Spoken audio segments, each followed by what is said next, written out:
Hello, good morning. I am Rabia Oxanya Mateo, 23, representing the City of Love, Iloilo. I am biracial. I'm sorry. I did introduce myself na. Yes. Okay, so 30 seconds lang, given the introduction, tell us something about yourself. I'm actually biracial. My mom is an Ilongga and my dad is an Indian, if you can see through my features. However, I was raised in a broken family and I experienced a really poor life. And I was able to rise from our situation as well because of educating people, because of educating myself. And now I decided to give back to my community and I became a lecturer for physical therapy. That's why I was able to go to What is one beautiful word in a local language and what does it mean? one beautiful word would probably guapa, which means beautiful. I feel like we have this statement in Iloilo, basta Ilongga guapa, which means every Ilongga is beautiful. And I'm very proud that with Miss Universe Philippines, I was able to bring that kind of aspect that every Filipino would know that statement, basta Ilongga guapa. So, what is that one learning experience that you had as a child that made so much impact on you? If there would be one thing that I learned through my mother, that would be always forgive people. Because there's no such thing as a perfect person. And when my dad left us, she never speak ill about him. That's why in every situation, even though other people would hurt me, I still choose to see the goodness in them. What about in this pandemic? What is the most important lesson that you learned? You know what? Even though you're struggling, you can still become the symbol of hope. I myself, I had fears, uncertainty, but I still realized that I could still give back to Iloilo City. Out of my pocket, I decided to cook for the frontliners, and I know that's just a simple way, but that's my best way to help our modern heroes. If you win the crown, how will you help your community? Well, you mentioned that, but are there other things that you plan to do when you win the crown? Being a Miss Universe, you become influential. So I want to go back to my advocacy, which is Feed Me and I Read You program, which we help those children living near the dump site. If you have seen my Beyond the Coastline video, I want to go back there. And we need a lot of materials, learning materials. And I feel like being a Miss Universe, I will be able to pull donors into our project to make it foster even better. What's the name of the program again? Feed Me and I Read You program. What color do you think symbolizes the phenomenal woman? I feel that a phenomenal woman is red because red is power and I am red. Work from home is now a norm. So what do you think are the skills needed to this future workspace or future workplace of the future? Sorry.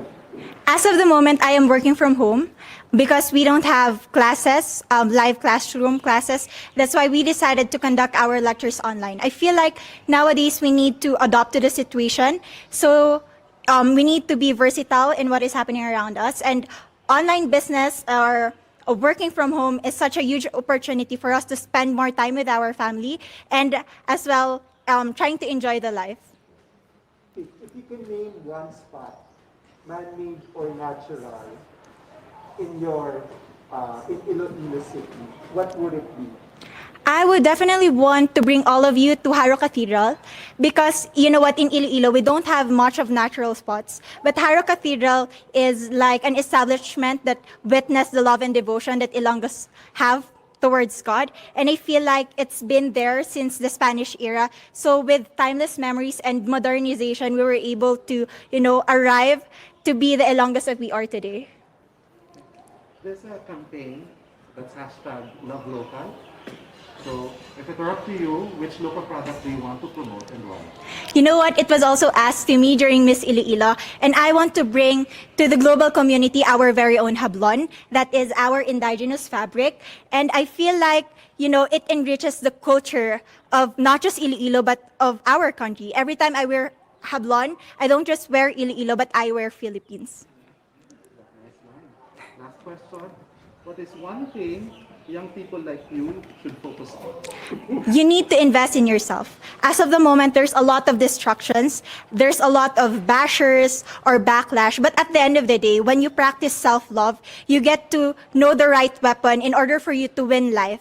And I feel like right now, I am ripe enough to win the competition because I've done everything that I could to transform to become a phenomenal woman that I am. Thank you very much. Thank you. Thank you po. Actually, at first, I was kind of hesitant because you need 30 seconds to answer one question. But in the end, I was able to gain that momentum. And I feel like up until now, there's so much energy in me. I can do another round. They told us that it's all about us, our personality. So I think I can do it because I know myself, and that's basically about us.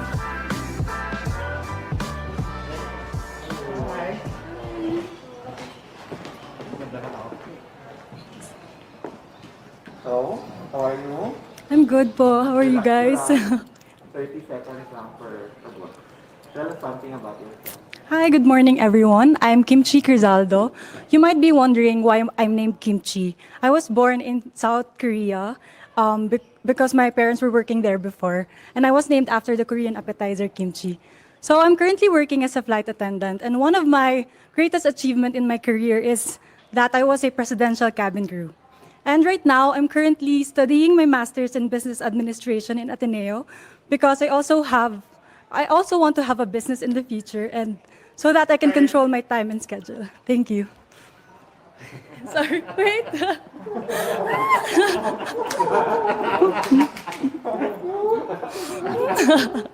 Final schedule ng boses na matutunan.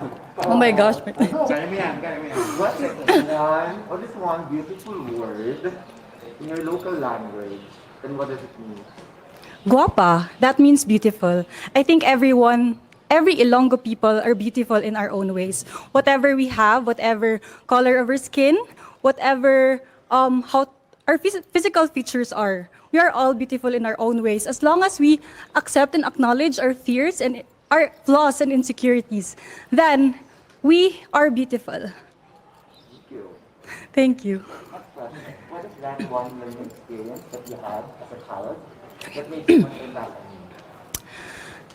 One learning experience when I was a child is that we have different privileges in life. I live in a small community, and we went to different schools, public, private, and I've seen how life is, the reality of life for us. And with that, that is an aspect that I can bring to Miss Universe Philippines, for us to be able to appreciate more in life, for us to be able to give more and understand more. Thank you. So what about in this pandemic? What do you think is the most important lesson that you learned? The most important thing that I've learned during this pandemic is to not take things for granted. We all know that we have different privileges, and that's something that we have to acknowledge. Not every one of us has the same privilege. And because of that, I was able to use my platform to raise funds, create donation drives for those underprivileged. And that's something that I would want to empower people, for us to appreciate our life better. Thank you. If you win the crown, how will you help your community in the future? If I win the crown, I can help through my advocacy, because my advocacy is about public health and sanitation. My advocacy is about creating more environmental laws, because in Iloilo, we have community cleanup drive every Saturday of the month.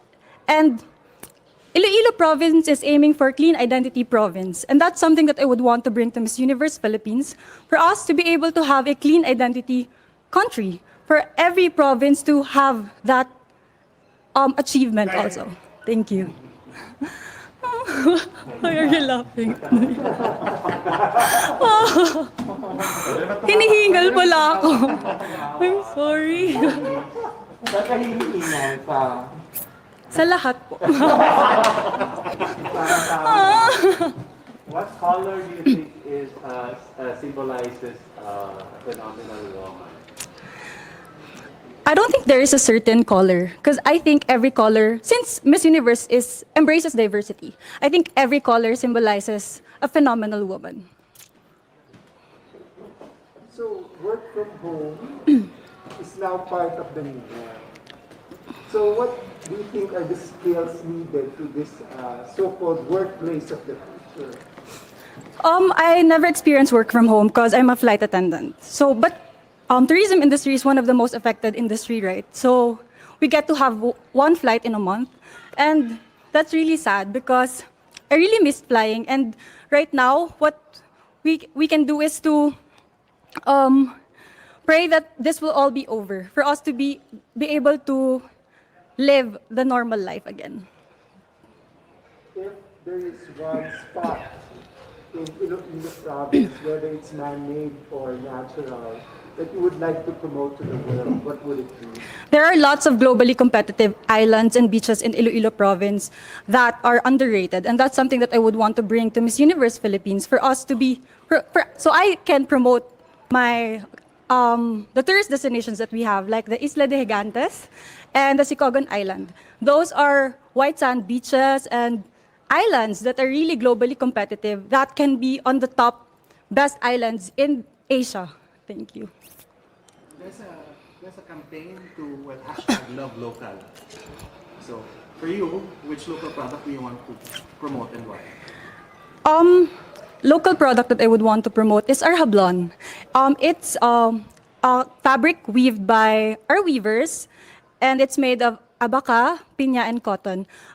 That's really something that I would want to support and promote because it's also a globally competitive product, and that's also something that I would love to wear. Last question is, what is one thing young people like you should focus on? One thing that young people like me should focus on is our authenticity. If we are able to acknowledge and accept our vulnerabilities, our fears, that we have our insecurities, then we can empower ourselves and use it to empower other people. That we can, if we use our authenticity, we can be beautiful in our own ways. We can be phenomenally beautiful in our own ways. Thank you. Oh my gosh, I'm nervous. Thank you for having me. We have just broadcasted the dread